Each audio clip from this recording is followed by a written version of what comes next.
Did you know this tiger shark has been found with an actual license plate and a car tire in its stomach?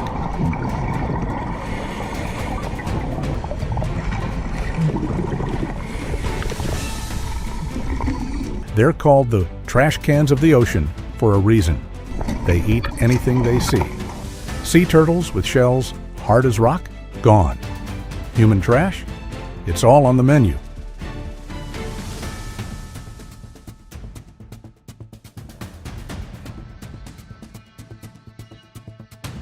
We're talking about a predator that grows to 18 feet. That's like having a mid-sized sedan cruising the ocean floor. And they live for 50 years. They don't just swim, they patrol.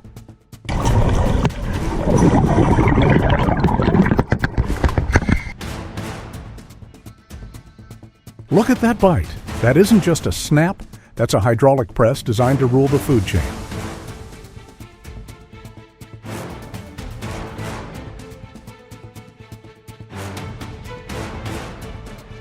But here's the thing. Standing in front of a predator this perfect, you realize fear is the only thing that makes sense. Does technology or pure grit stand a chance against an instinct that's been perfected for millions of years? Let's head out with the pros. We're turning this theory of dominance into a head-to-head battle. Man versus shark.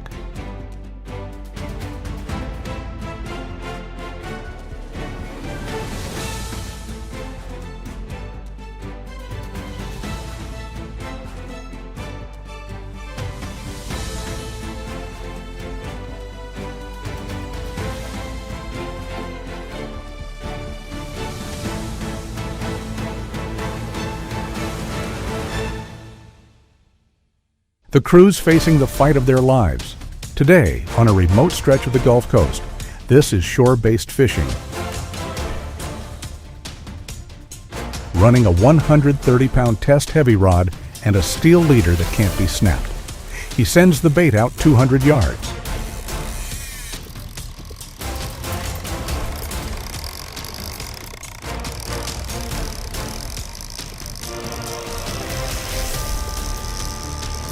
I reckon it's gonna be all right fish, bro. All right, we got Tim hooked up. Then the alarm screams. It's a tiger. This monster is 1,000 pounds of muscle. Yeah? It doesn't run. Oh, It uses the tide like a weapon. He's been grinding for 2 hours. Big tail. I noticed that my top shot was all frayed up. Every foot he gains, the shark rips it back. His hands are shredded. When that tail smacks the sand, it sounds like a truck hitting a wall. This is raw power, the survival instinct of a king versus the willpower of human. They finally haul it in, but the real work? It's just starting.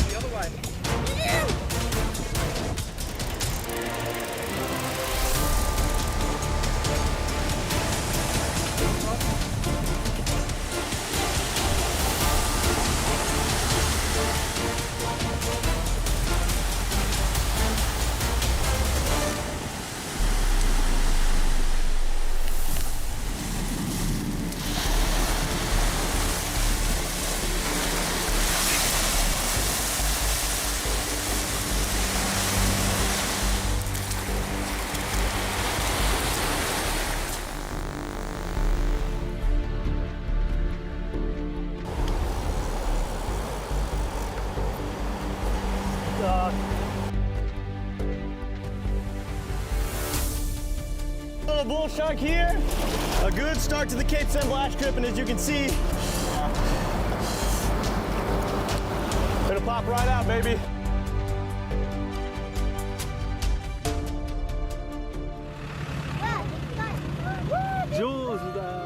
There is no room for error. The tiger shark is suspended. Gravity is doing the heavy lifting now.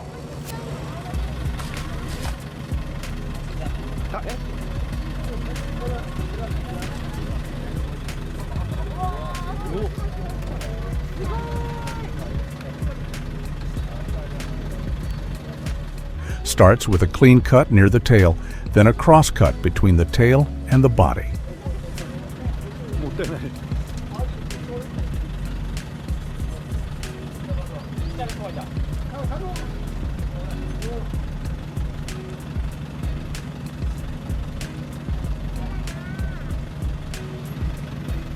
Careful not to cut all the way through, just enough to open the cavity and pull the organs.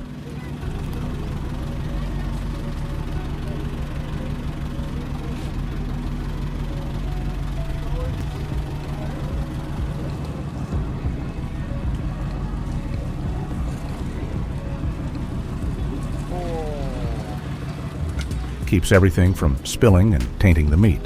Next, a clean cut between the head and bod then.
Then clears the guts. It has to be fast and it has to be clean, or the ammonia sets in. Finally, breaks it down, head, body, tail, cutting it into massive slabs, revealing that ruby red muscle.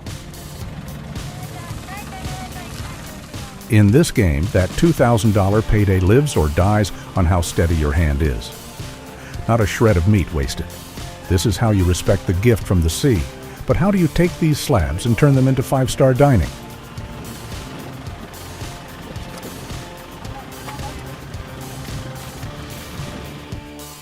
The ocean chaos is gone. We're in kitchen now. It's quiet. Today, to show exactly what this shark can do. Okay, I'm going to put the seasonings on first, and like I said, I'm seasoning these lightly because I want to get the actual taste of the meat, you know what I'm saying? First, the Japanese way. He marinates the fillets in soy sauce, garlic, scallions, and chili flakes. After 2 hours, he hits a cast iron skillet with butter. Our green onions, and that little bit of soy sauce. You don't want a lot of soy sauce, you just want a little bit just to add a little bit of flavor for the marinade. I am going to mix all this up. You want to incorporate all the veggies, get them all there. Get the onions and everything mixed up. First thing I'm going to do is turn the stove on medium. I got the cast iron skillet, cast iron gang out here. Now while that's heating up, I'm going to put some oil in the pan, and I'm also going to put some butter in the pan. Alright, you want to melt your butter all in the pan, get it mixed with the oil. Now, see? Alright, just plop these in. Gently laying the fish into the butter. It gets that perfect crust, but the inside? Just going to sprinkle them on top. And boom, they're in the pan. Now that they're in the pan, I'm going to turn this up to medium high. But I'm going to move them around with the fork too so they don't stick to the pan. And so it starts to get a little bit of a crisp on it. Okay, it's time to flip these. Ooh, look at that. Flip. Flip. There we go. Folks. Still juicy. He drizzles that sticky teriyaki over white rice. It's the perfect balance. Salty, sweet, and pure. You swoop in and you lay this stuff right on top of it. And it seasons the fish, and then all of the other sauce, it runs down into the rice, and then you got delicious rice, you got seasoned fish, you got teriyaki sauce. Ooh, it's amazing. A little bit on your hot pan here. Throw them on there. And you cut these any thickness you want. These are going to take a little while because they're thick. Then, the southern-style blackened shark. Olive oil, heavy spices, high heat. He uses a grill press to force the heat through. And that'll help it cook a little bit quicker.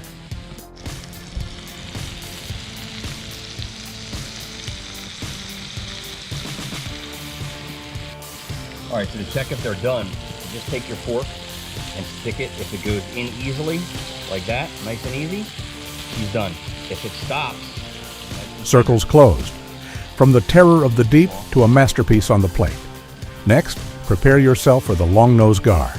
This fish is a completely different challenge. Guys, look at that. I don't know if you can see that as good. I wish you guys had smell-o-vision. look at that white. Oh my God. Forget the fillet knife. It won't stand a chance. These scales are basically armor plating. Even the gaff bounced right off. You've got to use tin snips to open her up.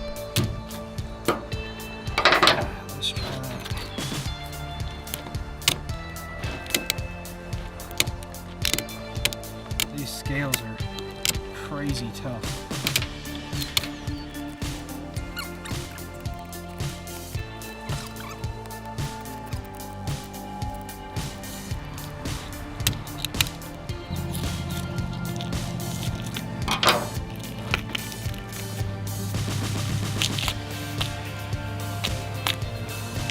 Cut yourself on these scales.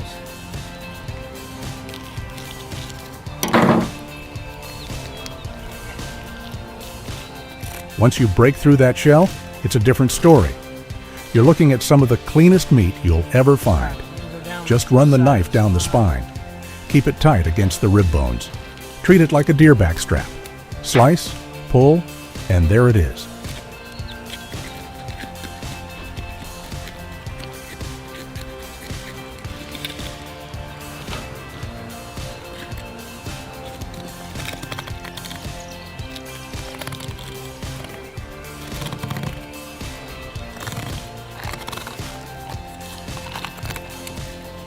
That's a good slab of white meat right there. A little bit of blood, a little bit of fatty See this? mud That's vein. the mud vein. May trim Get that some out of that there. off.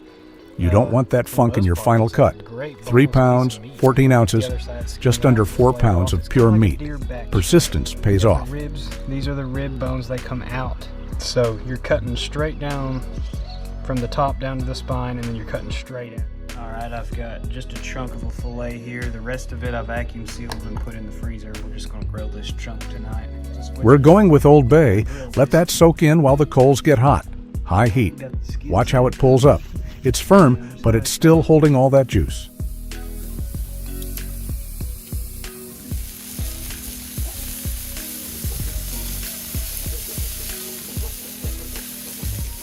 I'm using tartar sauce as the base.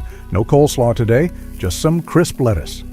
That richness hits just right against the chew of the meat. All right, y'all, we're gonna take us a little chunk for a taste test. Looks really juicy. And then I'm gonna make fish tacos with.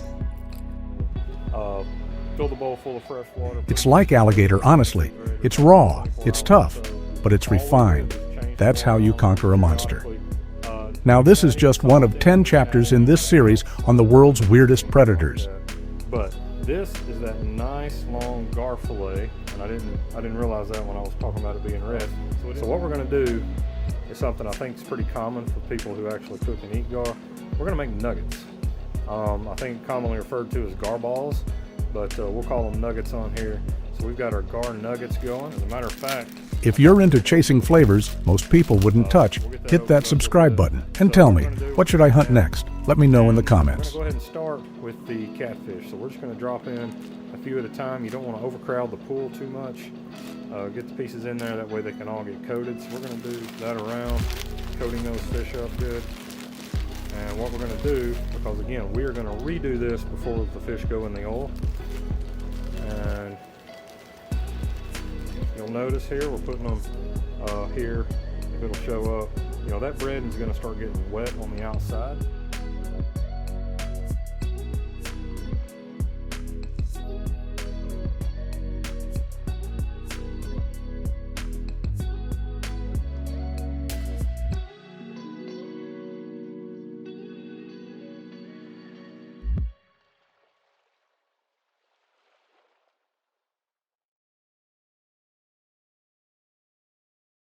Yeah, those are good. Those are done. I'll go ahead and pull them. Plate these up. Start getting cooled off good.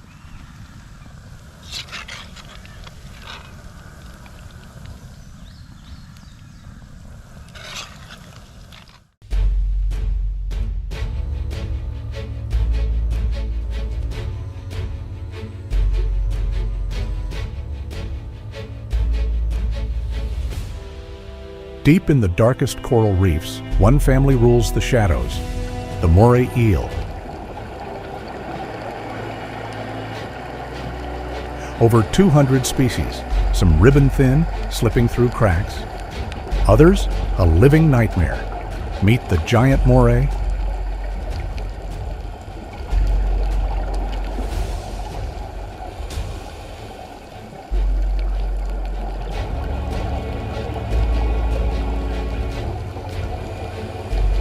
"10 feet long, taller than your ceiling, weighing as much as a 10-year-old kid.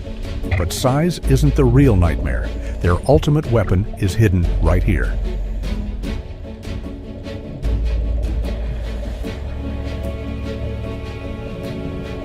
Morays pack a second set of jaws buried deep in their throat. Prey gets too close? Snap. Those hidden jaws launch forward, lock on, and drag the victim alive straight to the stomach.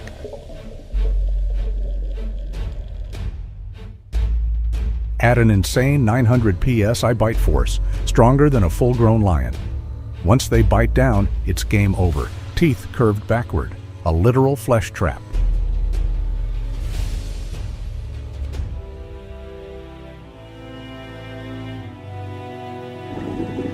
Scales. They don't need them. Morays are coated in thick, toxic slime, lets them glide through razor-sharp coral without a single scratch.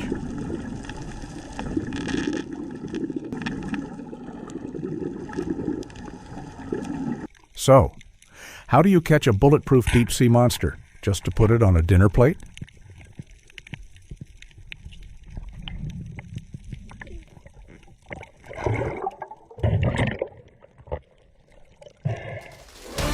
No nets, no winches. On Japan's jagged reefs, hunting a giant sea eel isn't fishing. You don't lure them, you hunt them on their own turf.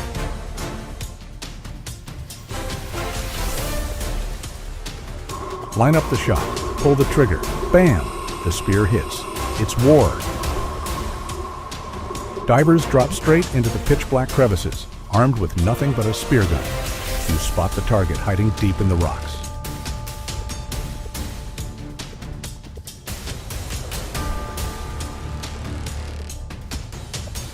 A giant it anchors its muscle-bound body to the coral. Twisting, thrashing, muscle screaming, you drag it up by the heavy spear line. It'll rip its own flesh apart before surrendering that cave.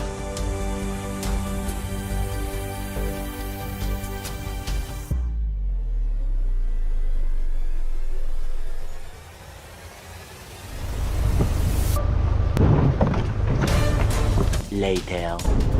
Route 2, the siege. Cave too deep? Bring in the heavy machinery. Fishermen haul high-capacity pumps onto the rocks and suck the tidal pools bone dry.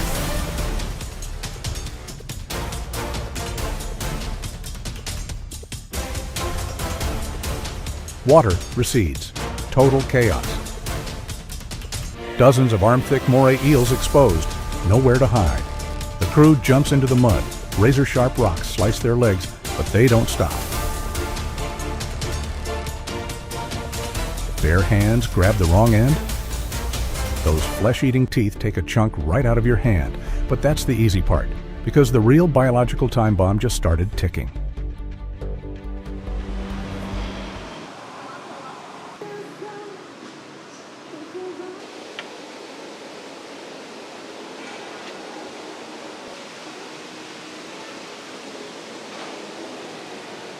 This isn't pure cooking, it's diffusing a biobomb.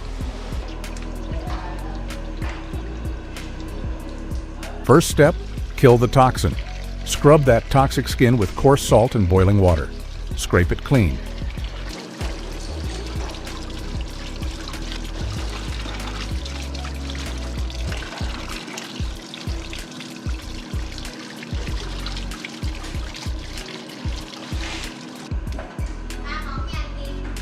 but the real threat is inside. Apex predators are loaded with ciguatera, a neurotoxin heat can't destroy. One wrong slice, bust the liver. The whole fish turns to poison.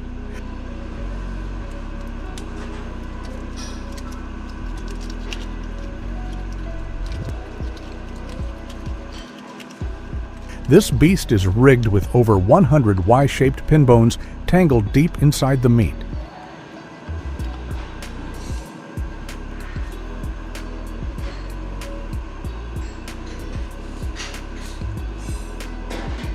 A master chef with a razor-sharp deba knife surgically slides through every single one without shredding the fillet. Total silence. Absolute focus.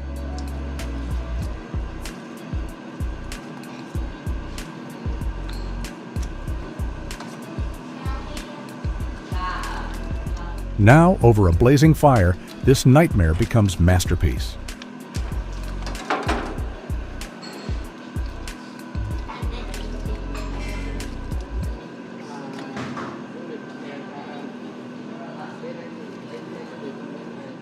$100 for a plate that could put you in the hospital. Worth the risk? Let me know.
Forget slow cooking.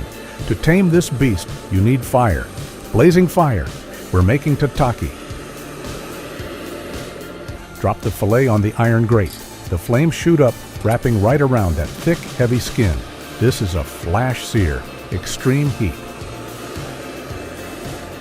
That slimy suit of armor, it blisters, it crackles. The fat renders down, locking in that heavy, smoky straw flavor. But here's the trick. You pull it fast. You want the outside charred and crispy, but the core, pure and untouched. Slice it razor thin. Plate it up. Hit it with some herbs.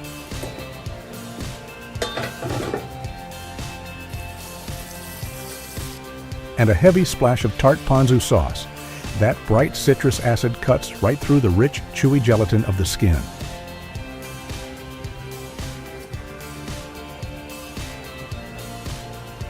Or we can hit the fryer. Chop the moray eel meat into thick, bite-sized chunks.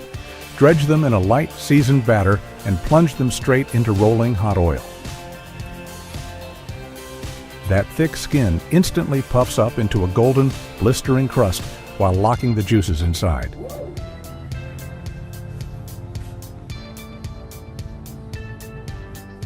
Pull them out piping hot. Stack those crispy bites high on a plate and finish it off with a handful of fresh, crisp greens to make those colors pop.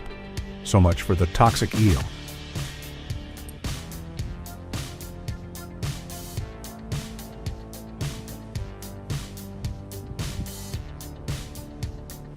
But if you thought that was a tough prep, meet the opah, 150 pounds of solid armor.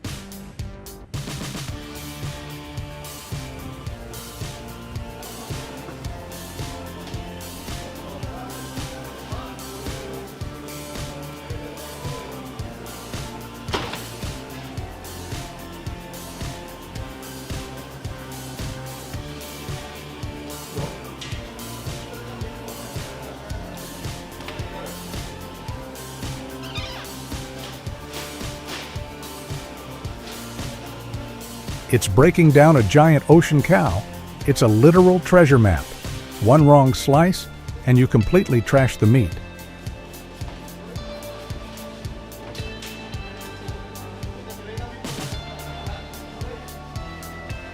To break this armor, you need heavy weapons, a 12-inch breaking knife, a curved butcher's scimitar.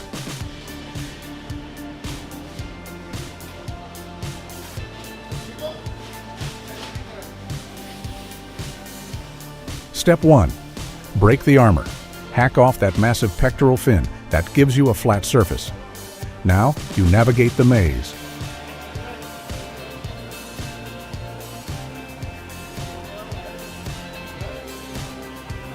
Free up the entire top loin. Next up, the belly, the absolute fattiest cut, weighing a massive 20 pounds.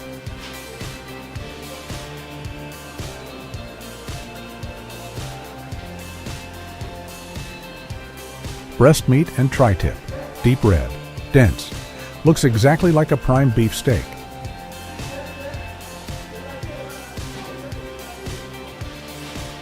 A real master goes nose to tail.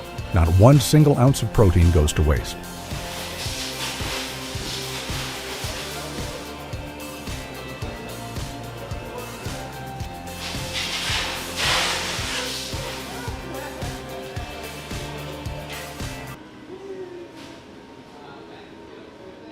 But how do you take this raw, bloody mess on a cutting board and turn it into a flawless $65 fine dining masterpiece? We need fire,